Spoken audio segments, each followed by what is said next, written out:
Nouvelle session d'information sur Iroko Media TV. À toutes et à tous, bonjour et bienvenue à cette session d'information.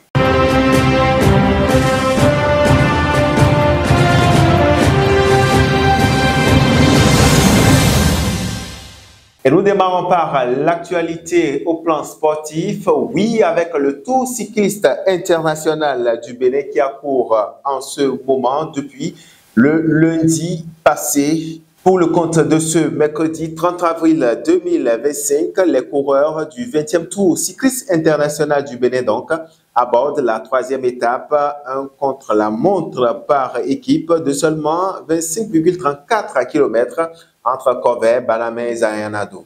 Malgré sa brièveté, cette épreuve pourrait profondément influer sur le classement général, en particulier pour les équipes visant le maillot jaune.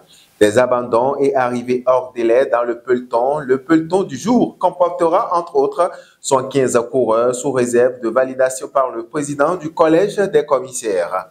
Plusieurs défections ont été enregistrées précédemment par les deux étapes dernières. 3 coureurs togolais ont quitté la course, 2 abandons et une arrivée hors délai. Un coureur malien également arrivé hors délai. Un non-partant français de la team Bonheur après l'étape inaugurale, terrain favorable aux spécialistes de l'effort explosif.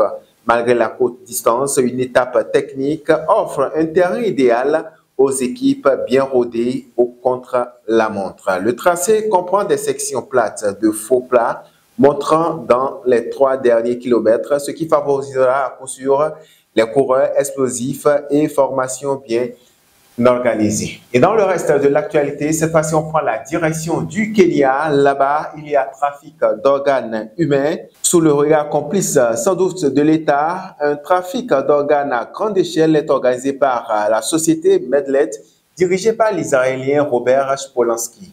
Les riches occidentaux, israéliens, somaliens payent 200 000 €, tenez-vous tranquille, pour se faire greffer un rein que l'on aura prélevé sur des pauvres Kenyans au Caucasiens à qui l'on remet 2 000 voire 5 000 €.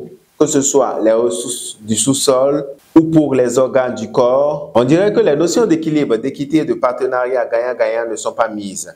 Il suffit d'un clic sur le site web enregistré en Allemagne pour que la clinique médiale et hors délai du Kenya l'on vende à l'espoir à un prix d'or, le corps à prix cassé. Et nous terminons ce bulletin d'information par le Mali au pays de Assimi Goïta. Là-bas, entre Assimi et Sadio Kamara, la guerre des clans est déclarée.